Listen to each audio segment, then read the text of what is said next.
కొత్త పాఠం, కొత్త బుక్ భారతదేశంలో పరిపాలన యొక్క పరిణామ క్రమం గురించి మనము తెలుసుకుందాం.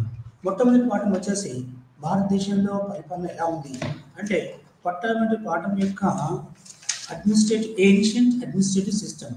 భారతదేశంలో పురాతన పాలన ఎలా ఉండేది అంటే భారతదేశ పరిపాలన యొక్క పాలన అతి ఉన్నతమైనదిగా చెప్పవచ్చు. అంటే భారతదేశానికి పరిపాలన ఎలా వచ్చిందంటే 5,000 సంవత్సరాల పూర్వం కూడా భారతదేశంలో పాలన ఉంది. అంటే ఇది సింధు నది పరివాహక ప్రాంతంలో పరిపాలన ఎలా కొనసాగింది. ఇందులో రాజు సర్వశక్తివంతుడుగా మరి రాజ్యంలోని ప్రతిదీ రాజు పేరు మీదే జరిగేది. రాజ్యాన్ని పరిపాలించడంలో మంత్రి మండలి మరియు ఇతర కార్యదర్శులు అధికారులకు ఇతరికి సహాయం చేసేవారు. ఒక మాటలు చెప్పాలంటే పురాతన కాలంలో భారతదేశంలో పురాతన కాలంలో జరిగిన పరిపాలనలో రాజ్యం నిర్వహించే అధికారులు మొత్తము రాజు యొక్క సంస్థలో రాజు చేతిలోనే కేంద్రీకృతమై ఉండేది. అయితే దీని తర్వాత వేదకాలం. దీని తర్వాత ఎప్పుడైనా వేదకాలం వచ్చింది. పూర్వం వైదిక ఆర్యులు రాజ్యాలుగా కాకుండా తెగలుగా చేయబడేది. పూర్వము ఈ ఆర్యుల పరిపాలన ఎలా వచ్చిందో ఆర్యులందరూ ఒక తెగలుగా ఉండి ఒక్కొక్క తెగ ఒక్కొక్క ప్రాంతంలో పరిపాలన కొనసాగించేవారు. అంటే అప్పుడు ఒక తెగకు ముఖ్యుడు ఉండేవారు, అతనే రాజ్యంగా పిలిచేవారు. రాజ్యం ఒక ప్రధాన బాధ్యత. పురోహిత అంటే ఇతను ఏంటిది పౌరత్యం చేసేవాడు. అంటే ఆ యొక్క వైదిక కార్యక్రమాలు రాజు వివాహకాలు లేకుంటే ధార్మిక కార్యక్రమాలు చేపట్టేవాడు. సేనాని ఏం చేసేవాడంటే రాజ్యంలో శాంతి భద్రత పరిశ్రమ ఏదైతే పక్క రాజ్యాల నుంచి ఏదన్నా యుద్ధం వస్తే వాళ్ళనితో రాజ్యాన్ని రక్షించటకు సేనాపతి ఉండేవాడు. దూతలు వీళ్ళు ఏంటంటే అంటే సిఐడిస్ అంటారు కదా, మనం సిఐడిస్ అంటారు అంటే చీఫ్ అడ్మినిస్ట్రేషన్ డిపార్ట్మెంట్ ఎలా ఉంటుందో దూతలు ఒక రాజ్యంలో ఏం జరుగుతుంది, ఆ రాజ్యంలో ఏం చేస్తున్నారు అనే విధానాన్ని చూసే దూతలు. మరియు గూఢచారి వ్యవస్థ అంటే వీళ్ళు వాళ్ళ రాజ్యంలో కానీ వాళ్ళతో కానీ కలిసిపోయి ఆ దేశంలో ఏం జరుగుతుంది, రాజ్యానికి ఏమైనా కీడు సంధిస్తే ఆ కీడును రాజుకు చేరవేయడానికి మంచి గూఢచారి వ్యవస్థ కూడా ఉన్నది. ఇందులో అనేక మంది కార్యకర్తలు ఈ గూఢచారులకు రాజ్యానికి ఏమిచ్చేవాళ్ళు సహాయము అందించేవాళ్ళు. అయితే ఈ విధానంలో భారతదేశ పరిపాలన తెలుసుకుంటే మౌర్యులు గుప్తుల యొక్క పాలన నుంచి తెలుసుకోవాలి. ఎప్పుడైతే మౌర్యులు గుప్తులు రాకతో ఒక క్రమబద్ధమైన పాలన మనము తెలుసుకుంటున్నాము. అంటే 2 రాజ్యవంశాలు రాష్ట్ర విధులను అత్యంత వ్యవస్థీకృత పద్ధతిలో నిర్వహించే విస్తృతమైన ప్రభుత్వ వివిధ యంత్రాంగాలను కలిగి ఉన్నాయి. ఈ యొక్క పాఠంలో మనము రాజవంశాల కాలంలో అమల్లో ఉన్న పరిపాలనా వ్యవస్థల గురించి చర్చించడానికి మనము పూనుకుందాం. అయితే పురాతన పాలనా వ్యవస్థ యొక్క పరిణామం అంటే ఇప్పుడు పురాతన పాలన భారతదేశం 5,000 సంవత్సరాల పూర్వమే భారతదేశంలో పరిపాలన కొనసాగిందని చెప్పబడుతుంది. అయితే ప్రాచీన భారత పరిపాలన యొక్క పరిణామ క్రమం నుంచి మనము తెలుసుకుందాం. అయితే వేదయుగము 1500 మొదలుకొని 15,000 మొదలుకొని 500 వరకు బిఫోర్ క్రీస్తు వరకు వేదాల నుండి దాని పేరు వచ్చింది. పూర్వ వైదిక ఆర్యులు రాజ్యాలుగా కాకుండా తెగలుగా ఏర్పాటు చేయబడ్డారు. ఒక తెగ ముఖ్యుడిని రాజన్ అని పిలిచేవారు. తెగను రక్షించడం రాజన్ యొక్క ప్రధాన బాధ్యత. పురోహితు, సేనాని, దూతలు మరియు గూఢచారులతో సహా అనేక మంది కార్యకర్తలు అతనికి సహాయం చేసేవారు. ఏది ఏమైనప్పటికీ రాజన్ తన యొక్క స్వయం ప్రతిపత్తిని సభ మరియు సమితి అనే గిరిజన కౌన్సిల్ పరిమితం చేయబడి అయితే ప్రముఖ చరిత్రకారుడైన ఇండోలిస్ సభ అనే తెగలో గొప్ప వ్యక్తుల సమావేశం అని సిద్ధాంతీకరించాడు. అయితే సభ అనేది తెగలో గొప్ప వ్యక్తుల సమావేశమని సిద్ధాంతీకరించారు. కానీ సమితి లేదా సభ అనేది అన్ని స్వేచ్ఛ తెగల పురుషుల సమావేశం లేదా రెండు శరీరాలు కొందరు తెగ పాలన బాధ్యత వహించాయి. వారి ఆమోదం లేకుండా రాజన్ సింహాసనాన్ని అది తెగలోని సభ్యులందరూ కలిసి ఒప్పుకుంటేనే అప్పుడు రాజన్ అనే వ్యక్తి సింహాసనాన్ని వధించేవాడు.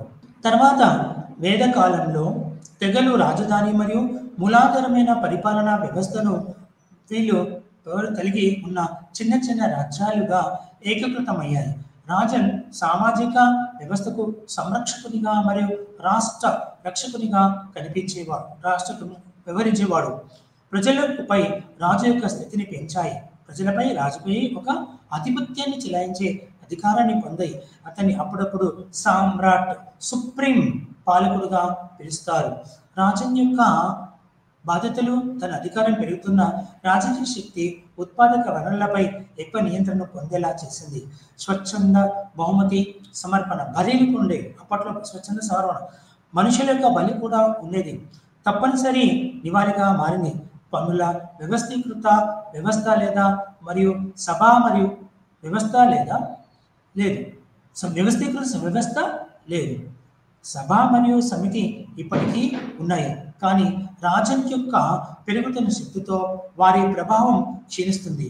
తర్వాత వేదకాల యుగం ముగిసే సమయానికి రాచరిక రాష్ట్రాలు రాష్ట్రాలు మరియు గిరిజన సంస్థానాలు వంటి వివిధ రకాల రాజకీయ వ్యవస్థలు ఇక్కడ ఉద్భవించాయి. అయితే వేదకాలంలో ఆర్థిక వ్యవస్థ పశుపోషణ మరియు వ్యవసాయ జీవన విధాన కలయికలు అంటే అప్పట్లో పశుపోషణ వ్యవసాయం ఇవి ప్రధానమైన వృత్తులు. అయితే ఇవి కొనసాగి బహుమతులు ఇవ్వడం ఎవరైతే రాజు దగ్గర ఉన్న సంపదను ప్రజలకి బహుమతులుగా ఇచ్చేవాడు. అయితే వేదకాలంలో ఆర్థిక వ్యవస్థ పశుపోషకులు కలయికతో కొనసాగింది. వ్యవసాయ జీవనం ప్రత్యేకించి ప్రముఖ పూజారులకు బహుమతులు ఇచ్చేవారు. అంటే వైదిక బ్రాహ్మణులకు వాళ్ళకు పూజారు అంటే మన ఏంటారు మాన్యం దేవుని గుడి యొక్క భూముల్లాగా ఎట్లా అవుతుంది బ్రాహ్మణులకి వాళ్ళకు యొక్క భూదానం చేసేవారు. దాని ద్వారా ఆర్థికంగా నిర్మించబడింది. మరియు వస్తువు మార్పిడి విధానం ఉంది. అంటే ఇప్పుడంటే మన దగ్గర రూపాయలని కొంటున్న మార్కెట్లో అంగడి అంటే ఒక మార్కెట్ ఏర్పరిచినప్పుడు వస్తువు మార్పిడి చేసేవారు. బియ్యం ఇస్తే నూనె తీసుకోవడం, నూనె నుంచి బియ్యం తీసుకోవడం, కూరగాయలు ఇచ్చి ధాన్యాలు తీసుకోవడం, ఇలా వస్తువుల నుంచి వస్తువులు కొనుక్కునేవారు. అయితే పశువులను కరెన్సీ యూనిట్గా ఉపయోగించారు. అంటే ఇక్కడ పశువులను కరెన్సీ యూనిట్గా ఒక పశువున 2 పశువుల 3 పశువులు ఇస్తే దానికి సమానమైన వస్తువులను పొందేవారు. వైదిక సమాజం యొక్క పరివర్తనలో వేదాలు ఈ కాలంలో జీవిత వివరణలు కలిగి ఉన్న ప్రార్థనా గ్రంథాలు వేదాలు ఉన్నాయి. వైదిక ఎక్కడ కాలం అయితే అయిపోయిందో వేదాలు అతి ముఖ్యమైనవి. వేదాలు 4 వరకలు సామవేదం, అథర్వవేదం, యజుర్వేదం, ఋగ్వేదం ఇలా 4 వేదాలు ఉన్నాయి. ఈ వేదకాలం నుండి ఈ వేదాల నుంచి ప్రజల యొక్క పరిపాలన ఎలా కొనసాగాలో తెలుసుకున్నారు. ధార్మిక కారణం కలగవచ్చు, ప్రభుత్వ పరిపాలన, రాజ్యం యొక్క పరిపాలన కావచ్చు, ఇవన్నీ కూడా మనం తెలుసుకుంటున్నాము. ఇవన్నీ అయితే ఇక్కడ మనకు వేదయుగం ఎప్పుడైతే మనం 15,000 నుండి 500 వరకు క్రీస్తు పూర్వం చెప్తున్నామో ఇక్కడ చరిత్ర ఇండో గంగా సింధు నాగరికత లోయలు నాగరికత ముగింపు మరియు ఇతర 2వ పట్టణికుల మధ్య ఉత్తర భారతము యొక్క చరిత్రలో ఇండో గంగా మైదానంలో ప్రారంభమైందని చెప్పవచ్చు. అంటే భారతదేశంలో గంగా నది పరివాహక ప్రాంతాల్లో భారతదేశ పరిపాలన మొదలైందని చెప్పవచ్చు. అంటే క్రీస్తు పూర్వం 600 నుంచి వేదాల నుండి వీటి యొక్క ఆధారాలు వచ్చాయి. అయితే 1200 నుంచి 1000 వరకు క్రీస్తు పూర్వం 1200 నుంచి 1000 వరకు వైదిక ఆర్యులు తూర్పు వైపు సారవంతమైన గంగా మైదాన్ని వ్యాపించి ఉన్నాయి. మరియు ఇనుప పన్నట్లు కూడా ఆ సమయంలో ఇనుముతో వస్తువులను తయారు చేసేవారు. ఇది అడవులను అడవులను నరకడానికి ఇనుప వస్తువులతో చేసేవారు. అయితే మరింత స్థిరపడిన వ్యవసాయ జీవన విధానాన్ని అవలంబించడానికి ఇది అనుమతించబడింది. వేదకాలం యొక్క రెండవ సంగమ పట్టణాలు, రాజ్యాల యొక్క ఆవిర్భావం మరియు భారతదేశానికి విలక్షణమైన సంక్లిష్టమైన సామాజిక భేదం ద్వారా వర్గీకరించడం జరిగింది. అయితే తర్వాత వేదయుగంలో వ్యవసాయానికి సంచార జీవితం, వాణిజ్యం మరియు వనరుల కోసం పోటీకి దారితీసింది. ఈ కాలంలో గంగా లోయ వెంబడి ఆర్థిక కార్యకలాపాలు వ్యవసాయం ఆధిపత్యం చెలాయించింది. వ్యవసాయ కార్యకలాపాలు సంక్లిష్టతో మరియు పెరిగాయి. ఇనుప పనిముట్లు వినియోగం పెరిగింది. రాగి, కంచు మరియు బంగారం కాకుండా తర్వాతి వేద గ్రంథాల టిన్, సీసము, వెండి వాడకం మరియు ఇతర లోహాలను కూడా వాడినట్టు తెలియజేస్తున్నారు. పంటలు పండించారు. గోధుమలు, వరి, బార్లీ వంటి పండించారు. వడ్రంగి, తోలు పని, చర్మశుద్ధి, కుండలు, జ్యోతిష్యం, ఆభరణాలు మరియు డయింగ్ అంటే ముద్రించడం చీరల మీద, వస్తువుల మీద, తర్వాత సురాపానాలను తయారు చేయడం వంటి హస్తకళలు వృత్తులు పుట్టుకొచ్చాయి. రోమిలా థాపర్ ప్రముఖ చరిత్రకారుడు అయిన రోమిలా థాపర్ వైదిక యుగం రాష్ట్రం ఏర్పాటును తర్వాత ఆరెస్ట్ డెవలప్మెంట్ స్థితిలో ఉన్నట్టు వర్ణించాడు. ఎందుకంటే ముఖ్య అధికారులు ఏం చేశారంటే దీన్ని చాలా విస్తృతంగా అనుభవించారు. అయితే ఈ కాలంలో ఉపనిషత్తులు మరియు వేదాల యొక్క ప్రాముఖ్యత ఎంతో కొంత చెప్పింది. అయితే నేడు ఈ యొక్క రంగంలో సమకాలీన గంగాలయ పట్టణిక ప్రారంభంలో ముడిపడి ఉంది. జనాభా మరియు వాణిజ్య అవసరాలు, వాణిజ్య కార్యకలాపాలు పెరుగుదల ప్రారంభంలో ముడిపడి ఉంది. జనాభా మరియు వాణిజ్య కార్యకలాపాలు ఆర్థిక మార్పులకు దారితీసింది. వేదికల ముఖ్యాలని మరియు పట్టణీకరణ వేదికను నిర్దేశిస్తూ ప్రాంత జీవన విధానంపై ఒత్తిడి తెచ్చింది. అయితే ఇక్కడ బెల్ల 697 నుంచి 98 వరకు బ్రూస్ ట్రెక్లర్ యొక్క పరిభాషణ అంటే బ్రూస్ ట్రెక్లర్ అండర్స్టాండింగ్ ఎర్లీ సివిలైజేషన్ అంటే ఇక్కడ ప్రారంభ నాగరికతను అర్థం చేసుకోవడానికి మనము తెలుసుకుంటున్నాము. అయితే ఇక్కడ మౌర్య రాజ్యవంశం అధికారంలోకి వచ్చే సమయానికి కౌటిల్యుని గ్రంథం అర్థశాస్త్రం, రాజ్యాధికారం, ఆర్థిక విధానం మరియు సైనిక వ్యూహంపై ఒక రచనగా మారింది. కౌటిల్యుడు తక్షణ విద్యలో పండితుడుగా మరియు చంద్రగుప్త మౌర్య చక్రవర్తికి గురువుగా మరియు సంరక్షకుడా భారతీయ పరిపాలన వ్యవస్థ బాగా అభివృద్ధి చెందింది. మరియు కౌటిల్య యొక్క గ్రంథం ఇదే మొదటి వివరణాత్మక వ్యక్తిత్వాన్ని అందిస్తుంది. భారతదేశ పరిపాలన తెలియజేయడానికి క్రీస్తు పూర్వమే కౌటిల్య రచన అయిన అర్థశాస్త్రం ద్వారా మనకు తెలుస్తుంది. కానీ ఇది 20వ శతాబ్దంలో ఇది తంజావూరులో సామాశాస్త్రి దగ్గర దొరికిన సంస్కృత బుక్ ద్వారా అప్పటి వరకు భారతదేశంలో ఇలాంటి పుస్తకం ఉందన్న సంగతి తెలియదు. అయితే మౌర్య కాలం భారత పరిపాలనలో ప్రధాన అభివృద్ధి యుగం.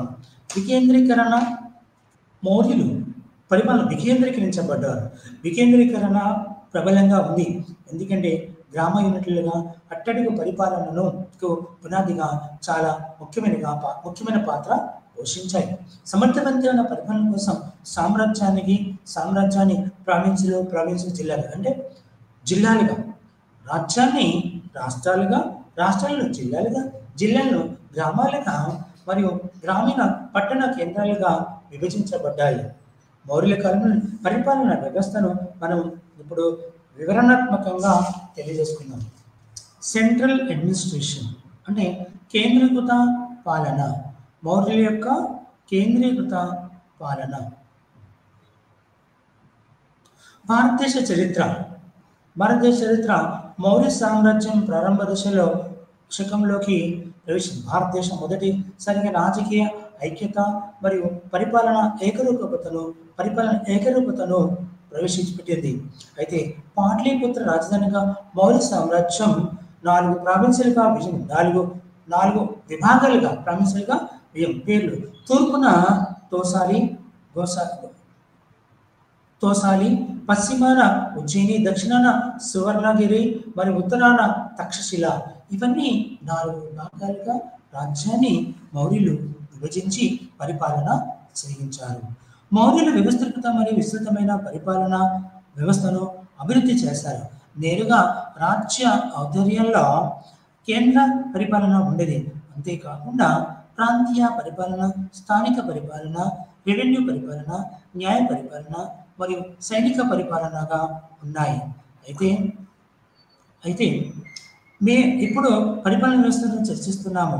మొదటగా మౌర్యుల పరిపాలన, కేంద్ర పరిపాలన వ్యవస్థ గురించి మనము తెలుసుకుందాము. కేంద్ర పాలన. మౌర్యులు రాజ్య పరిపాలనను అత్యున్నతమైన మరియు సార్వాధికారం ఉండే రాజు సార్వాధికారిగా ఉండేవాడు. అతను అత్యున్నత కార్యనిర్వాహక, శాసన మరియు న్యాయపరమైన అధికారాలను కలిగి ఉన్నాడు. అతను తన రాజ్యం యొక్క భద్రత మరియు బాధ్యతలకు బాధ్యత వహించేవాడు. అధికారులందరూ అనుసరించవలసిన సాధారణ విధానం ఆయన నిర్దేశించేవారు. అతను రాజు పరిపాలన యొక్క మంత్రులను మరియు ఇతర అధికారులను నియమించాడు. రాజ్యానికి కావలసిన మంత్రులు మరియు ఇతర అధికారులను రాజు నియమించాడు. రాజు సైన్యానికి సుప్రీం కమాండర్, సర్వ సైన్యాధ్యక్షునిగా అతను సైన్యాధిపతిగా కొనసాగేవాడు. మౌర్య సామ్రాజ్యం అశోకుడికి ముందు తప్పనిసరిగా హిందూ రాజ్యం. హిందూ భావన ప్రకారం రాజ్య సర్వోన్నత సార్వధికారం ధర్మం లేదా చట్టం మరియు రాజధాని సంరక్షకుడుగా ఉండాలి. అంటే ధర్మానికి కట్టుబడి ఉండాలి. రాజ్యానికి రాజు సర్వాధికారి ఎట్లాగో ధర్మానికి అధికారిగా ఉండేలాగా చూడాలి. చట్టం ధిక్కరించడానికి రాజు ఎప్పుడు సాహసించలేడు. రాజు చట్టాలకు అనుగుణంగానే పనిచేయాలి. చట్టాలను ధిక్కరించేవాడు కాదు, ఆ చట్టాలకు అనుగుణంగానే పనిచేసేవాడు. అయితే చట్టాన్ని ధిక్కరించిన రాజు ఎప్పుడు సాధించాడు. అతనికి మంత్రి పరిషత్ ఉండేది. రాజుకు మంత్రి పరిషత్ ఉండేది. మంత్రి పరిషత్ సహాయం చేసేది మరియు సలహాలు ఇచ్చేది. మరియు రోజువారీ పాలనలో అతను దాని ద్వారా మార్గదర్శనం చేసేవాడు. అంటే రోజువారీ పాలనలో రాజు ఇతర మంత్రులకు మార్గదర్శనం చేసి రాజ్య పరిపాలనను కొనసాగించేవాడు. తర్వాత బ్రాహ్మణులు రాజుపై గొప్ప ప్రభావాన్ని చూపారు. మరియు తర్వాత వారికి విధేయత చూపకూడదు. బదులుగా అతను ఎల్లప్పుడూ వారి మద్దతు వైపు చూశాడు. అలాగే మౌర్య ప్రభుత్వం యొక్క అధికారాలు వికేంద్రీకరణ స్వభావం కలిగి ఉన్నందున ప్రొవిన్షియల్ గవర్నర్ మరియు ప్రొవిన్షియల్ మంత్రులు అన్ని ప్రాంతీయ విషయాలలో రాజుని సంప్రదించబడే హక్కును కలిగి రాజు, ఆ యొక్క గవర్నర్లు, ఆ యొక్క రాజులు, ఆ యొక్క రాష్ట్రాల యొక్క మంత్రులు కానీ గవర్నర్లు కానీ ఇతర అధికారులు కానీ రాజును మాత్రమే ఏదైనా పరిపాలన చేయాలన్నా, ఏదైనా విధానాలు అమలుపరచాలన్నా, కార్యనిర్వహణ, న్యాయశాఖ, రెవెన్యూ కార్యాలయాలను చూసుకునే బ్యూరోక్రాట్ అంటే ఉద్యోగ స్వామ్యం, ఉన్నతమైన ఉద్యోగులు యొక్క చక్కటి వ్యవస్థీకృతమైన సోపాన క్రియ అంటే క్రమానుగతన శ్రేణి. క్రమాన శ్రేణి మనం ప్రభుత్వ పాఠశాల యొక్క సూత్రం. క్రమానుగత శ్రేణి ఒక క్రమ పద్ధతిలో పరిపాలన కొనసాగించేది. రాజు మొత్తం పరిపాలన వ్యవస్థ విభాగాలుగా వ్యవస్థీకరించబడింది. వీటిలో ప్రతి ఒక్కటి అధ్యక్ష అని పిలువబడే సూపరింటెండెంట్ నేతృత్వంలో ఉంటుంది. అధ్యక్షకు గుమాస్తాలు, అకౌంటెంట్లు మరియు గూఢచారులు సహాయం చేసేవారు. అలాగే అదనంగా సమహర్త మరియు సన్నిధాత అనే 2 ఉన్నత అధికారులు పదవులు ఉన్నాయి. సమహర్త మౌర్య సామ్రాజ్యానికి రెవెన్యూ కలెక్టర్ జనరల్ గా అతని ఖర్చు భాగంపై కూడా నియంత్రణ కలిగి ఉంది. కలెక్టర్ లాగా అంటే రెవెన్యూ లాగా ఉన్నది. సన్నిధాత ఎవరు? సమాహర్త మౌర్య సామ్రాజ్యానికి కలెక్టర్ లాంటి వాడు. ఇప్పుడున్న కలెక్టర్ వ్యవస్థని సమాహర్త యొక్క అతని ఖర్చు భాగంపై నియంత్రణ కలిగి ఉన్నాడు. సన్నిధాత పదవి ఖజానా మరియు స్టోర్కు ఇన్ఛార్జ్ అది. ఇక సమాహర్త కలెక్టర్ సమానమైతే సన్నిధాత స్టోర్ కీపింగ్ అని ఎలా ఉన్నాయి, ఖజానా ఎలా ఉంటుంది, దాని యొక్క సంరక్షకునిగా సన్నిధాత ఉన్నాడు. దీనికి అంతేకాకుండా ఆర్మీ మంత్రి అంటే రక్షణ మంత్రి మరియు ప్రధాన పూజారి, కోటల గవర్నర్ వంటి ఇతర అధికారులు కూడా ఉన్నాడు. ఇక ప్రొవిన్షియల్ అడ్మినిస్ట్రేషన్ అంటే ప్రాంతీయ పరిపాలన యొక్క ఎలా ఉందో చూద్దాం. రాజు ప్రత్యక్ష పాలనలో ఉన్న రాజ్యం మరియు సామంతుడి పేర్కొన్న సామంతుడు పేర్కొన్న ప్రొవిన్షియల్ అడ్మినిస్ట్రేషన్ అంటే ప్రాంతాల యొక్క అంటే రాష్ట్రాల యొక్క పరిపాలన ఎలా ఉంటుందో చూద్దాం. రాజు ప్రత్యక్ష పాలనలో ఉన్న రాజ్యం మరియు సామంతుడు పేర్కొన్న రాజు కొందరికి ఇచ్చేవాడు, దాన్ని సామంత రాజులు అనేవాళ్ళు. అంటే రాజ్యంతో యుద్ధం చేయకపోయినా ఆ రాజును మన రాజ్యాన్ని కలుపుకొని ఆ రాజునే మళ్ళీ సామంత రాజుగా అతనికి అధికారులను అప్పగించి ఆ రాజ్యం యొక్క పరిపాలన కొనసాగించడానికి చూసేవాడు. రాజు నేరుగా పాలించిన మౌర్య భూభాగం జనపదాలు అని పిలువబడే అనేక రాష్ట్రాలుగా విభజించింది. తక్షశిల, ఉజ్జయిని, తోసాలి, సువర్ణగిరి మరియు పాటలిపుత్ర అనే రాజధానులతో అశోకుడికి 5 ప్రావిన్సులు ఉన్నాయి.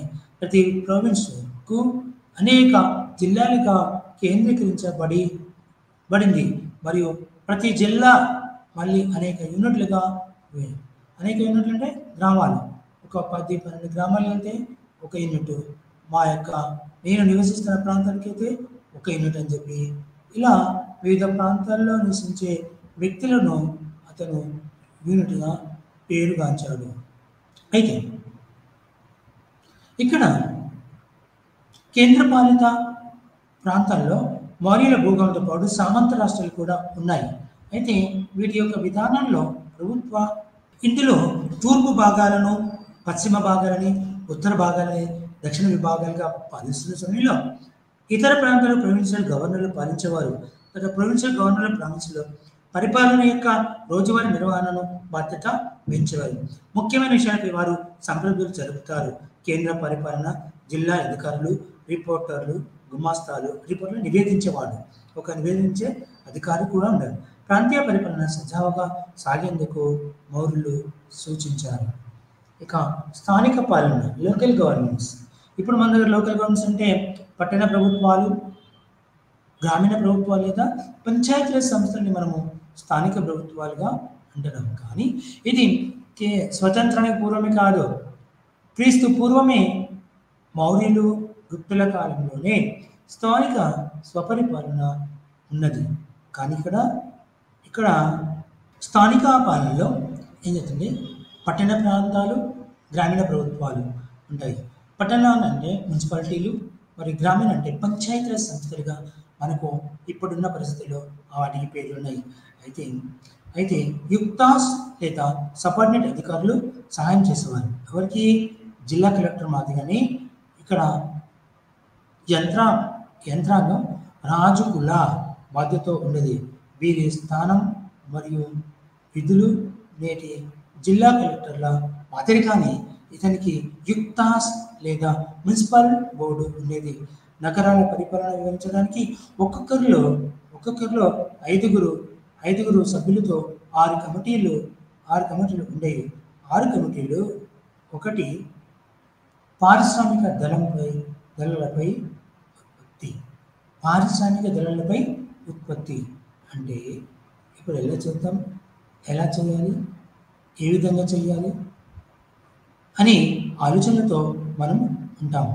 అయితే నగరాల పరిపాలన నిర్వహించడానికి ఒక్కొక్కలో 5 కమిటీలు ఉంటాయి. అయితే ఒకటి పారిశ్రామిక కళలపై కమిటీ. ఇక్కడ ఇండస్ట్రియల్ వేస్తున్నప్పుడు వేసే ముందు నువ్వు చదువుకొని నీ యొక్క విజ్ఞానాన్ని పెంచుకొని రా అన్నట్టుగా చెప్పబడుతుంది.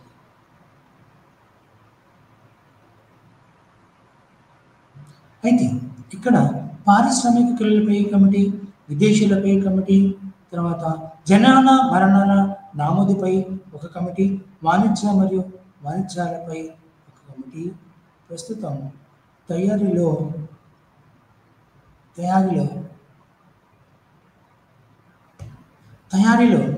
అంటే ఒక 5 విషయాలు. ఒకటి పారిశ్రామికలపై కమిటీ, విదేశీయులపై కమిటీ, జనన మరణాలపై నామోదుపై కమిటీ, వాణిజ్యంపై కమిటీ, తయారీదారుల పర్యవేక్షణ కమిటీ.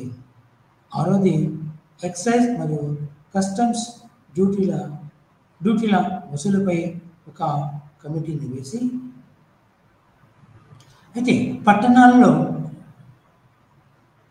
అయితే గ్రామపాలన గ్రామీణ చేతిలో ఉన్న గ్రామీణి అనే వ్యక్తి చేతుల్లో ఉండేది.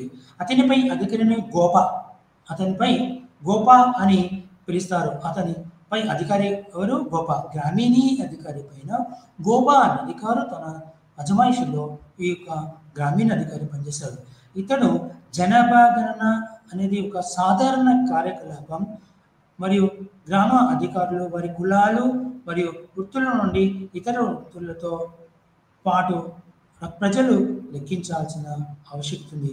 వారిలో అయితే రెవెన్యూ అడ్మినిస్ట్రేషన్ అంటే ఈ యొక్క రెవెన్యూ పరిపాలన ఎలా ఉంటుందో ఇప్పుడు కాదు. పట్టణ పాలనలో ఎవరు ఉంటారు? పట్టణీకరణలకు మున్సిపల్ అధికారులు ఉండేవారు. విదేశీ మరియు స్వదేశీ జనాభా యొక్క కదలికలను ట్రాక్ చేయడానికి సేకరించిన సమాచారాన్ని గూఢాచారులు తన యొక్క మౌర్యులకు అందించేవారు. దీనివల్ల పరిపాలన జనాభా గణన స్వాస్థ్య సంస్థగా పరిగణించబడింది. సెన్సెక్స్ ఇప్పటివరకు మనకు 2011, 2022లో జరగాలి. 2011లో జరగలేదు, 22లో జరగాలి. కానీ ఇప్పుడు వరకు కూడా కులగణన కోసం జనాభా లెక్కల జరగడానికి ఆస్కారం లేకుండా పోయింది. ఇప్పటికీ 10 ఏళ్ళ కంటే 20 ఏళ్ళ నుంచి జనగణన చేయట్లేదు. ఈ యొక్క రెవెన్యూ పాలన అనేది అంటే రెవెన్యూ పరిపాలనలో కౌటిల్యుడు ఖజానాపై ఎక్కువ ఒత్తిడి తెచ్చాడు. ఎందుకంటే పరిపాలన యొక్క సజావుగా మరియు విజయవంతమైన పనితీరుపై ఈ యొక్క రెవెన్యూపై ఆధారపడి ఉంటుంది. ప్రధాన ఆదాయ వనరులు భూమిపై రాబడి, భూమిపై విధించే పన్నులు మరియు అద్దె భూమి ఆదాయం మొత్తం ఉత్పత్తిలో 1/6 వంతుగా అయితే వాస్తవానికి రైతుల ఆర్థిక మరియు స్థానిక పరిస్థితుల ప్రకారం చాలా ఎక్కువ శాతం వసూలు చేయబడింది.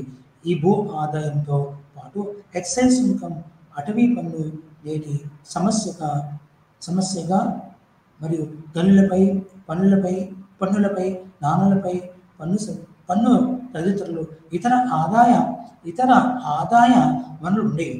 మౌర్యుల కాలంలో ఎక్కువ భాగం సైన్యం, ప్రభుత్వ అధికారులు, స్వచ్ఛంద సంస్థలు మరియు నీటిపారుదల ప్రాజెక్టులు, రోడ్డు నిర్మాణం మొదలైన వివిధ ప్రధాన పనుల కోసం ఖర్చు ఎక్కువగా చేయబడింది. దేని మీద?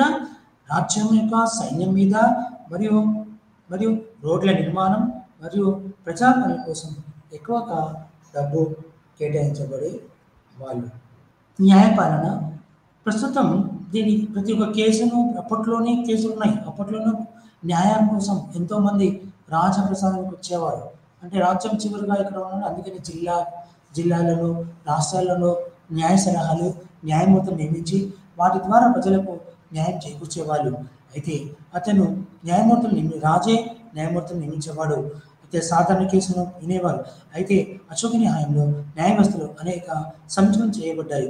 ఉదాహరణకు క్షమాపణ మంజూరు చేయడం అతని కాలంలో ప్రవేశపెట్టింది. క్షమాపణ ప్యాడర్న్ ఇష్యూ చేశారు. అయితే ఇది మౌర్యుల కాలంలోనే ఈ యొక్క క్షమాభిక్ష పెట్టడం మొదలుపెట్టారు. సుప్రీంకోర్టు రాజధానిలో ఉంది మరియు ప్రధాన న్యాయమూర్తి ధర్మతీకరణ్ అని పిలిచేవారు. అమాత్యులు, కింది ప్రాంతీయ వ్యక్తులు కూడా న్యాయ వ్యవస్థలో ఇక్కడ సుప్రీంకోర్టు అంటే అమాత్యుల కింద ధర్మతీకరణ్ ప్రధాన న్యాయమూర్తి అంటే ధర్మతీకరణ్ అని పిలిచారు. అమాత్యులు కింది ప్రాంతీయ రాజధానులు మరి జిల్లాల్లో సబార్డినేట్ కోర్టులు కూడా ఉన్నాయి. గ్రామాలు, పట్టణాల్లో కేసులను పరిష్కరించేవారు మరియు ఇతర వరుసగా గ్రామ పద మరియు నగర వ్యవహారిక మహాపాత్ర అనే ఇతర న్యాయమూర్తులు కూడా పని చేసేవారు. అయితే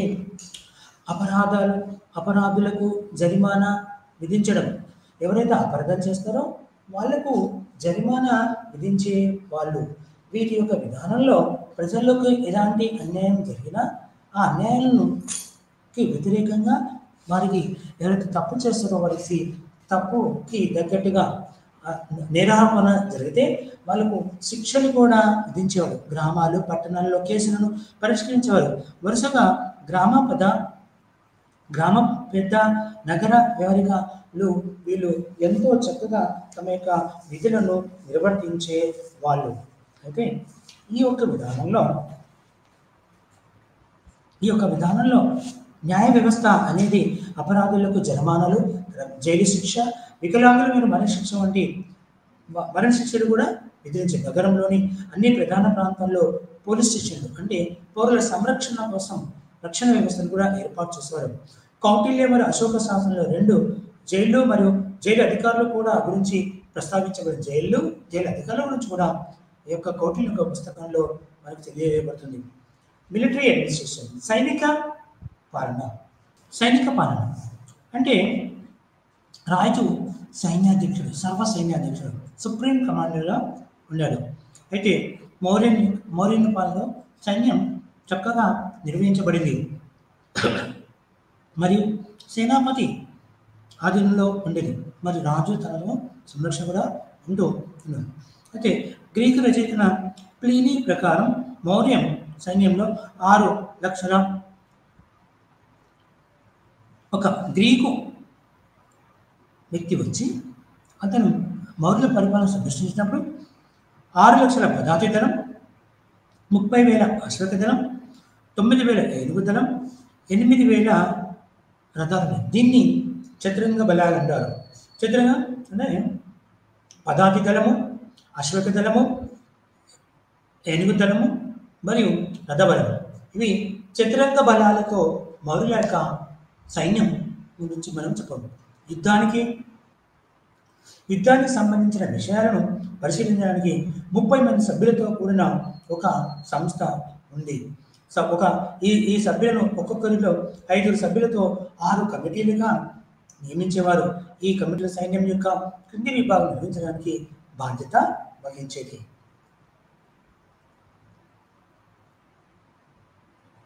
అయితే ఇవి ఎలా ఉన్నాయంటే మనకు నౌకాదళం, రవాణా మరియు సరఫరా, పదార్థ దళం, అశ్విక దళం, యుద్ధ రథాలు, యుద్ధ ఏనుగులు, ఇవన్నీ కూడా మౌర్యుల కాలంలో సర్వోత్కృష్టమైన ఉన్నతమైన సైన్యం ఇతని పాలనలో ఉన్నాయని తెలియజేయబడుతుంది. ఈ యొక్క 6 గురించి అధ్యక్ష లేదా సూపరింటెండెంట్లు నియంత్రణలు ఉండేవి. ఈ విభాగాలన్నీ కూడా అధ్యక్షుడు లేదా సూపరింటెండెంట్. మౌర్య సామ్రాజ్యం చంద్రగుప్త మౌర్య యొక్క పరిపాలన వికేంద్రీకరించబడింది. ప్రస్తుతం కేంద్ర ప్రభుత్వం, రాష్ట్ర ప్రభుత్వము, జిల్లాలు, పట్టణాలు, గ్రామాలు ఇట్లా విభజించారు. అప్పట్లోనే మౌర్యులు కూడా ఈ యొక్క రాజ్యాన్ని విభజించి పాలించారు. సామ్రాజ్యం యొక్క పరిపాలన వికేంద్రీకరించబడింది. మరియు పరిపాలన అధికారులు, పరిపాలన విభాగాలు కూడా విభజించారు. పరిపాలన అధికారులు, పరిపాలన విభాగాలుగా ఇప్పుడు మనం డిపార్ట్మెంట్స్ అంటున్నాము. Education department, industrial department, home department, agriculture department, ఇట్లా వివిధ విభాగాలకు వివిధ అధికారులను వాళ్ళు నియమించే వాళ్ళు. అంటే పరిపాలనా అధికారులు పరిపాలన విభాగాలు విభజించబడే యూనిట్లుగా, ఒక్కొక్క యూనిట్గా కేంద్ర నియంత్రణలో ఉండేది. అశోకుడు మౌర్య పరిపాలన వ్యవస్థ ఆవిష్కరణ మరియు సంస్కరణలో ప్రవేశం పెట్టాడు.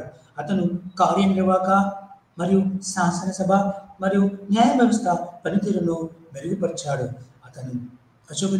అశోకుడు ప్రాంతీయ పరిపాలనలో సంస్కరణను ప్రవేశపెట్టాడు. ప్రజా సంక్షేమం కోసం అనేక మంది అధికారులను నియమించాడు. అశోకుడు ప్రజల భౌతిక మరియు ఆధ్యాత్మిక శ్రేయస్సును చూసేవాడు. ధమ్మ మహాపాత్రులు అని పిలువబడేవారు. అధికారులను నియమించాడు. వ్యక్తులు ధర్మం యొక్క సువార్తను, అంటే ధర్మం యొక్క ఉత్తమమైన ధర్మం యొక్క ఆధ్యాత్మికంగా దాన్ని వ్యాప్తి చేయబడింది. అంటే ఎప్పుడైతే ఇది తప్పు చేస్తుంది, ఇది చేసిన తప్పు, ఇది ఒప్పు అనే విధానాన్ని రూపొందించాడు. అయితే కార్యాచరణ ఎలా ఉంటుందంటే మౌర్య పరిపాలన వ్యవస్థ మరియు నేడు సమకాలీన పరిపాలన మధ్య సారూప్యతలు మరియు వ్యత్యాసాలపై మనము మీ యొక్క అభిప్రాయాలు తెలియజేసుకుందాం. అంటే మౌర్య పరిపాలన వ్యవస్థ మరియు నేటి సమకాలీన పరిపాలన మధ్య సారూప్యతలు మరియు వ్యత్యాసాలపై మీ అభిప్రాయాల గురించి మాకు తెలియజేయండి. అంటే మీరు తెలియజేయని మీరు చదివిన తర్వాత, ఈ పుస్తకం చదివిన తర్వాత అప్పటికి ఇప్పుడు సారిపోయింది. అప్పుడు ఏదైతే విధానం ఉందో ఇప్పుడు కూడా భారతదేశంలో కాదు ప్రపంచంలో కూడా కొనసాగుతుంది కేంద్రీకృత పాలన. అంటే ప్రాంతీయ పాలన, నగర పాలన, జిల్లా పాలన, గ్రామీణ పాలన, ఈ రోజన్నీ కూడా మౌర్యులు కేటాయించిందే జరుగుతుంది. ఇప్పటిదాకా మనం మౌర్యుల పాలన చేసుకున్నాం. ఇప్పుడు గుప్తుల పాలన గురించి మనం తెలుసుకుందాం.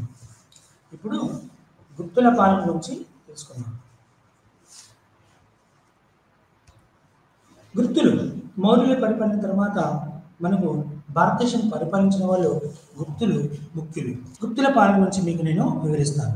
అయితే గుప్త రాజవంశ పాలనలో పరిపాలన వ్యవస్థ ఎక్కువ లేదా తక్కువ కనుగొనబడింది. మౌర్య సామ్రాజ్యం ఏదైతే చేయబడిందో దానిని అనుసరించి పాలకులు తమ భూభాగాలను క్రమ పద్ధతిలో నియంత్రించడానికి సహాయపడ్డాయి. గుప్తుల కాలం ప్రాచీన భారతదేశంలో స్వర్ణయుగంగా మలిచాడు. ఇండియన్ డైనస్టీకి it will be called a golden era. The Gupta dynasty is called a golden. అంటే గుప్తుల యొక్క పరిపాలన స్వర్ణయుగంగా చెప్పబడింది. అంటే ఉత్తర భారతదేశం ఒక రాజకీయ గొడుగు కింద ఏకీకరణ జరిగింది. ఒక క్రమబద్ధమైన అభివృద్ధి మరియు అభివృద్ధి యుగానికి నాంది పలికింది. అయితే సెంట్రల్ అడ్మినిస్ట్రేషన్ అంటే కేంద్రీకృత పాలన గుప్తుల యుగంలో రాజరికం ప్రభుత్వ రూపం మరియు ఇది దయగల రాజరికం అని ప్రశంసించబడింది. దయ, కైండ్నెస్ అనేది ప్రజల మీద చూపించబడింది. రాజ పరమేశ్వర, మహారాజాదిరాజ మరియు పరమ భట్టారిక వంటి ఆడంబరమైన బిరుదులను స్వీకరించాడు. రాజు పరమేశ్వర అంటే దేవుడితో సమానం, ఈశ్వరుడితో సమానం. మహారాజాదిరాజ మరియు పరమ భట్టారక వంటి ఆడంబరమైన బిరుదులను వాళ్ళు స్వీకరించారు రాజులు. గుప్తుల కాలంలో రాజు అత్యున్నతమైన అధికారం మరియు సామ్రాజ్యం యొక్క సజావుగా పనిచేయడానికి విస్తృత అధికారాలను కలిగి ఉన్నాడు. అతను రాజకీయ పరిపాలన, సైనిక మరియు న్యాయపరమైన అధికారాలను అనుభవించాడు. ఈ కాలంలో రాజులు దైవత్వ సిద్ధాంతం ప్రసిద్ధి చెంది రాజు దైవాంశ సంభూతుడు. రాజు ప్రజలకు దైవాంశ సంభూతుడు, దైవంతో సమానం. దేవుడు ఎన్నడూ లేదు, రాజే దేవుడిగా. అందుకనే రాజు దైవాంశ సంభూతుడిగా చెప్పారు. ఇది రాజరిక శక్తిని మరియు ప్రతిష్టను జోడించింది. వారిని దేవుళ్ళుగా చూసేవారు. రాజు విస్తృత అధికారులను కలిగి ఉన్నప్పటికీ అతను నిరంకుశ పద్ధతిలో పాలించలేదు. అతను అధికారులు ఉన్నప్పుడు నేనే చెప్పినట్టు వినాలని నిరంకుశంగా ప్రజలను అనగదొక్కలేదు. మంత్రి మండలి మరియు అనేక ఇతర అధికారులు రాజు రోజువారీ విధుల నిర్వహణలో అతనికి సహకరించేవారు. గుప్త రాజ్యులు అన్ని రాష్ట్రాలకు గవర్నర్లు మరియు సైనిక మరియు పౌరాధికారులను నియమించారు. మరియు తర్వాత రాజుకు బాధ్యత వహించడానికి రాజు అన్ని గౌరవాలు మరియు బిరుదులను ప్రదానం చేసి తానే స్వీకరించడం కాకుండా ఇతర బిరుదు కింది స్థాయిలో కూడా రాజు బిరుదులను వాళ్ళకి ఇచ్చేవాడు. రాజు సామ్రాజ్యంలో మొత్తం భూమికి సంరక్షకుడు. భారత భూభాగానికి రాజు పాలిసిన భూభాగం మొత్తానికి అతను సంరక్షకుడు. ఆనకట్ల నిర్మాణం, న్యాయం అందించడం, పన్నులు విధించడం మరియు పన్నులను వసూలు చేయడం, పేదలకు ఆశ్రయం కల్పించడం వంటి పనులను రాజు పరిశీలించాడు.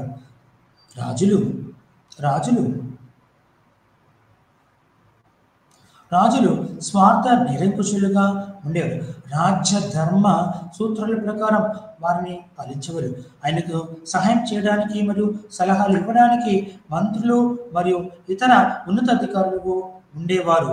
మరియు వారిలో అధికారులను పంచుకునేవారు. ఎవరు ఏ పని చేసేవారో చదివారు. అయితే రాష్ట్ర ప్రధాన మంత్రి మండలిలో ప్రముఖులలో ఉన్నారు. మంత్రి ప్రముఖంగా ఉండేవాడు. అయితే వివిధ వ్యక్తులు కూడా మంత్రిమండలిలో ఉండేవాళ్ళు. రాజ్య వ్యవహారాలు, సైనిక వ్యవహారాలు, శాంతి భద్రతల పరీక్షణ వంటి ఇతర పోర్టుపోలియోలు మహాసంధి విగ్రహ, అమాత్య, మహాబలేధికృత మరియు మహాదండనాయక అని పిలువబడే వివిధ అధికారులచే నిర్వహించబడ్డాయి.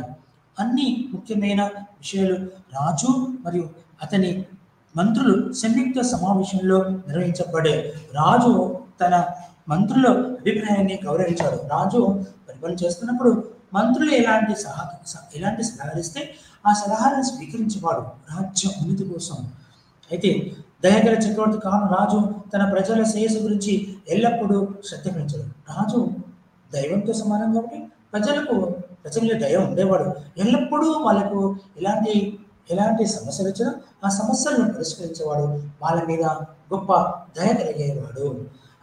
అయితే ప్రజల యొక్క సామాజిక మరియు ఆర్థిక జీవితాలలో తానుగా ఆకస్మికంగా చూడడానికి దేశంలో అంటే ప్రజల యొక్క ఆర్థిక స్థితులు, ప్రజల యొక్క సామాజిక వ్యవస్థ ఎలా ఉన్నాయో అప్పుడప్పుడు రాజు ఎవరు చెప్పకుండానే ఆకస్మికంగా అతను పర్యటించేవాడు. రాజ్యంలో ఏదో ఒక మూలంగా వెళ్ళి చేసేవాడు. అయితే ఇక్కడ ప్రాంతీయ పాలన యొక్క గురించి తెలుసుకుందాం.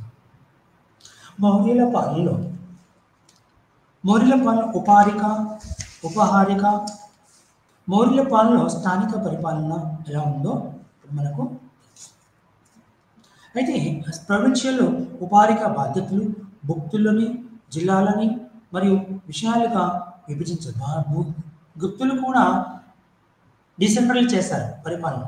ఉపహారిక బాధ్యతలు, భుక్తులు, జిల్లాలు లేదా గుప్తులు ప్రాంతీయ మరియు స్థానిక పరిపాలన వ్యవస్థను ఏర్పాటు చేశారు.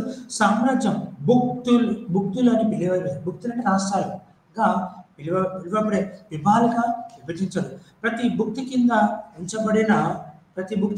ఉంచబడిన ఉపహారిక బాధ్యత భుక్తులను జిల్లాలు లేదా విషయాలుగా విభజించారు. మరియు ప్రతి విషయం ఒక విషయపతి కింద ఉండేది. విషయపతులు సాధారణంగా రాజకుండ సభ్యులు ఉండేవాళ్ళు. అంటే ఈ యొక్క విషయపతులు అందరూ కూడా రాజకుటుంబ సభ్యులు ఎవరుంటారు? రాజు, చిన్నాన్న, పెద్దనాన్న, రాజకుటుంబులు ఎవరుంటారు? వాళ్ళకు ఎవరు అధికారులు నిర్వర్తిస్తే వాళ్ళకు ఆ యొక్క వాటికి అధికారులుగా విధించేవారు. వీటికి విషయపతులుగా వాళ్ళను అధికారుల బాధ్యతలుగా రాజు నియమించేవాడు. స్థానిక పరిపాలన నగరాన్ని పరిషత్తుగా పరిపాలిస్తుంది మరియు అధిపతిని నగర రక్షక అని పిలిచేవారు. పురపాలక, ఉపహారిక మరియు అధికారి మరియు నగర రక్షకుడని క్రింద పనిచేసేవాడు. అలాగే ధర్మశాలలు సూపరింటెండెంట్గా వివరించిన అవస్థిక అనే ప్రత్యేక అధికారి కూడా ఉండేవాడు. వృత్తిపరమైన సంస్థలకు గణనీయమైన శ్రద్ధ ఇవ్వడం జరిగింది. చేతి వృత్తిదారులు, వ్యాపారులు మరియు బ్యాంకర్లు అంటే డబ్బులు ఇచ్చేవాళ్ళు మరియు స్వంత గిల్డులు అంటే స్వయంగా పనిచేసుకునే వాళ్ళు ఇక ఏర్పాటు చేయనున్నారు. వారి స్వంత వ్యవహారం నిర్వహించేవారు. గిల్డ్ వ్యాపార నగరంలో వాణిజ్యం చూసుకునేవారు. గిల్డ్ గ్రామ పాలనలో అతి చిన్న యూనిట్ గ్రామ పెద్ద, దూతలు లేదా దూతలని పిలిచేవారు. ఇతర అధికారులు హెడ్ మ్యాన్ అంటే ఉన్నత అధికారి మరియు కర్తి కూడా అక్కడ ఉన్నారు. గ్రామ సభ సహాయం చేసింది. గుప్తుల కాలంలో పంచాయతీలు వంటి గ్రామస్తుల సంక్షేమానికి బాధ్యత వహించేవారు.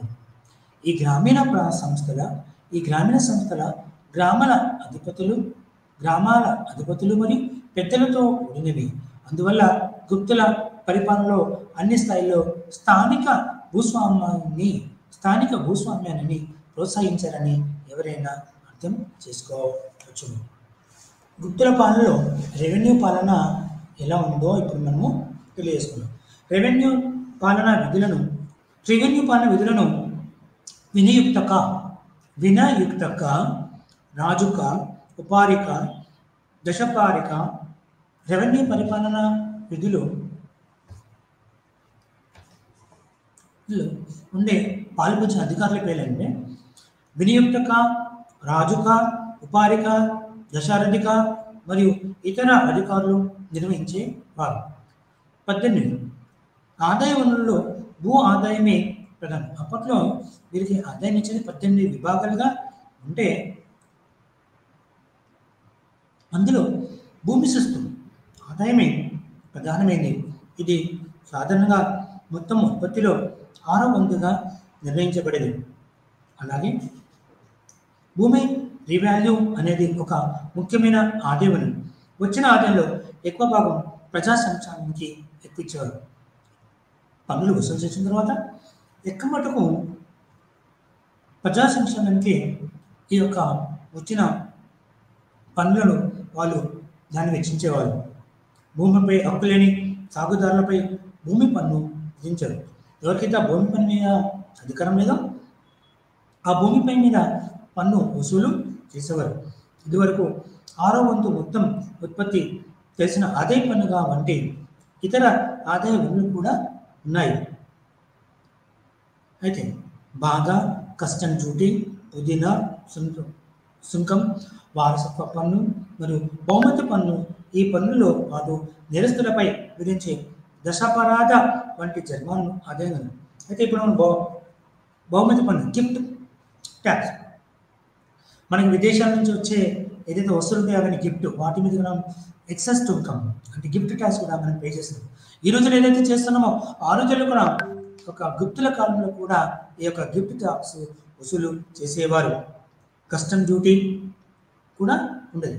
ఎగుమతులు దిగుమతులపై కూడా సుంకాలను విధించేవారు. అయితే జీతాలు సాధారణంగా భూమి మంజూరు రూపంలో నగదుకు బదులుగా చెల్లించబడతాయి. అటువంటి భూమి మంజూరు లబ్ధిదారులకు భూమిపై వంశపారంపర్య హక్కులు ఇచ్చింది. అంటే వీళ్ళకి జీతాలు కాకుండా వాళ్ళకు భూమి లేకపోతే రాజు రాజ్యంలో ఉన్న భూమిని వాళ్ళకి ఇచ్చేవాడు. ఆ భూముల మీద అధికారం వంశపారం. ఒకసారి ఒక వ్యక్తికి, ఒక వంశానికి రాజు భూమి ఇచ్చాడనుకో, ఇక వాళ్ళు వంశపారంపర్యంగా వాళ్ళకి అధికారం చెందేలాగా ఉంది. అయితే రాజుకు భూమిని తిరిగి తీసుకునే అధికారం ఉంది. ఒకవేళ వాళ్ళు రాజుకు అనుకూలంగా లేకపోతే రాజుకు ఆ భూమిని వెనక్కి తీసుకునే అధికారం ఉంది. బ్రాహ్మణులకు ఇచ్చిన భూములను పన్ను లేదు. ఒకవేళ బ్రాహ్మణులు కనుక ఇస్తే బ్రాహ్మణులకు ఆ వాటి మీద బ్రాహ్మణుల భూమి మీద పన్ను వసూలు చేయబడకుండా ఉండేది. అంటే రాజు వాళ్ళ దగ్గర పన్ను వసూలు చేయకూడదని చెప్పేవాడు. వ్యర్థ భూములను సాగులోకి తెచ్చాడు. అంటే గుప్తులు అక్కడ ఏ ప్లాన్ అయితే పనికి రాకుండా ఉన్న భూములను వాడి పనికి వచ్చేలాగా సాగులోకి తీసుకొచ్చేవాడు గుప్తులు. అయితే పచ్చిక భూములను రక్షించారు. అంటే పైరు బాగా ఖచ్చితమైన భూములు అవుతాను వాటిని సంరక్షించేవారు. గుప్తుల పాలన నీటిపారుదల సౌకర్యం ప్రోత్సహించారు మరియు ఇది వ్యవసాయ ఎత్తుని పెంచడానికి. అంటే గుప్తులు ఏం చేశారు? నీటిపారుదల కోసం కాలువలు తవ్వించడం, నదుల ద్వారా వచ్చిన నీటిని కోలుగా పార్చడం వల్ల అప్పుడు వ్యవసాయం బాగా అభివృద్ధి చెందిందని చెప్పవచ్చు. ఇది వ్యవసాయ ఉత్పత్తికి దారితీసింది. న్యాయ పరిపాలన. గుప్తుల కాలంలో న్యాయ వ్యవస్థ అనేది చాలా బాగా అభివృద్ధి చెందింది. ఈ కాలంలో చట్టం అనే పుస్తకాలు సంకలనం చేయబడ్డాయి. అంటే గుప్తుల కాలంలో చట్టాలనే పుస్తకాలను రచించబడ్డాయి. మరి మొదటిసారిగా సివిల్ మరియు క్రిమినల్ చట్టాలు, అంటే ఈ రోజుల్లో ఎప్పుడైతే మనకు ఉన్నాయో ప్రస్తుతం భారతదేశంలో సివిల్ అండ్ క్రిమినల్ ఎట్లానైతే చట్టాలు ఉన్నాయో ఆ రోజుల్లోనే గుప్తుల కాలంలో సివిల్ క్రిమినల్ చట్టాలు స్పష్టంగా గుర్తించబడ్డాయి. దొంగతనం మరియు వ్యభిచారం క్రిమినల్ చట్టం కిందకు వచ్చాయి. అప్పట్లో దొంగతనం చేసినా, వ్యభిచారం చేసినా అది క్రిమినల్ చట్టాలుగా కిందకు వచ్చాయి. వివిధ రకాల ఆస్తి సంబంధ వివాదాలు పౌర చట్టం, సివిల్ కేసులు, ఆస్తి తగాదాలన్నీ కూడా సివిల్ కేసుల కిందకు వచ్చాయి. వారసత్వానికి సంబంధించిన విస్తృత చట్టాలు కూడా వారసత్వాన్ని కూడా ఎవరికి ఎలాంటి చెందినారో వారసత్వ చట్టాలు కూడా రూపొందించబడ్డాయి. బ్రాహ్మణ పూజారులు, న్యాయమూర్తులు మరియు మంత్రుల సాయంతో చట్టాన్ని సమర్థించడం మరియు చట్టపరమైన కేసులను పరిష్కరించడం రాజు యొక్క విధి. న్యాయస్థానం యొక్క నిర్ణయం లేదా తీర్పు చట్టపరమైన గ్రంథాలు, ఆ కాలంలో సామాజిక ఆచారాలు మరియు రాజు యొక్క విచక్షణపై ఆధారపడి అప్పట్లో ఆచార వ్యవహారాలు, ఈరోజు కూడా customs and traditions, customs and usages, ఆచారాలు వ్యవహారాలు, కస్టమ్స్ అండ్ యూసేజ్, ఆచారాల వ్యవహారాలపై కూడా ఆ రోజుల్లోనే వాటి యొక్క నిర్ణయాలు తీసుకుని న్యాయాన్ని చేకూర్చేవాళ్ళు. అయితే రాజు యొక్క విచక్షణ ఆధారంపై ఉండేది. కళాకారులు, రాజు అత్యంత న్యాయస్థానం కళాకారులు, వ్యాపారులు మరియు ఇతరుల సంఘాలు వారి స్వంత చట్టాలు విధించబడేది. కళాకారులకు సొంత చట్టాలు, న్యాయస్థానం చట్టాలు, వ్యాపారులు కూడా కొన్ని చట్టాలు, సొంత చట్టాలు ఉన్నాయి. వాటి ద్వారానే వాళ్ళకు న్యాయాన్ని అందించేవారు. న్యాయ వ్యవస్థలో అత్యల్ప స్థాయిలో గ్రామ సభ లేదా గిల్డ్ ఉండేది. ఇవి గ్రామ సభలు, అవి వారి ముందు కనిపించే పార్టీల మధ్య వివాదాలు పరిచయం, అంటే గ్రామాల్లో ఉన్న ఒక సముదాయాల మధ్య, గ్రూపుల మధ్య వచ్చిన వివాదాలను పరిష్కరించేది. దోషులుగా తేలినట్లయితే వారి శిక్షలు కూడా విధించేవారు. మిలిటరీ అడ్మినిస్ట్రేషన్ అంటే సైనిక పాలన. గుప్తుల కాలంకి ఒక స్టాండింగ్ ఆర్మీ అంటే సామ్రాజ్యం యొక్క భూభాగాలు నిఘా దృష్టిలో ఉంచబడ్డాయి. భూభాగంలో ఎప్పుడైతే భారతదేశం యొక్క నిఘా అంటే సైన్యులు 24 గంటలు ఎలా అయితే సంరక్షిస్తున్నారో ఆ రోజుల్లో కూడా భూభాగాలన్నీ సైనికులు 24 గంటలు సంరక్షించేవాళ్ళు. సైనికాధికారులు, సేనాధిపతి, మహాసేనాపతి, బాణాధిపత, మహాబలిదూత, దండనాయక, సంధ్య విగ్రహక మరియు మహాసంధ్య విగ్రహక, వీరు సైనిక పరమ ముఖ్య కార్యకర్తలు. అయితే నేడు అశ్విక దళం, అప్పట్లో సైన్యంలో సమాచార విభాగం ఒకటి ఉండేది. అశ్విక దళం, ఏనుగు విభాగం మరియు నౌకాదళం 4 రకాల ఉన్నాయి. అయితే యుద్ధం యొక్క ప్రధాన ఆయుధాలు విల్లు మరియు బాణాలు, కత్తులు, గొడ్డలి మరియు ఈటలు వీటి యొక్క ఉపకరణాలు. సైన్యం యొక్క తర్వాత వాణిజ్య వ్యాపారం. వాణిజ్యం సామ్రాజ్యం అంటే గుప్తులు చైనా, సిలోన్ అనేక యూరోపియన్ దేశాలతో, తూర్పు భారత దీవులతో మరియు వాణిజ్య కార్యక్రమాలను కొనసాగించారు గుప్తులు. అలాగే సామ్రాజ్యం ఆర్థిక మరియు వ్యూహాత్మకంగా బలంగా మారింది. ఇది కొత్త రాష్ట్రాలు విలీనం చేయడానికి మరియు సామ్రాజ్యం యొక్క ప్రాదేశిక సరిహద్దుల విస్తరణకు దారిసింది. ఎప్పుడైతే వ్యాపారం చేస్తున్నారో అప్పుడు సామ్రాజ్యాన్ని విస్తరిస్తూ పోతున్నారు.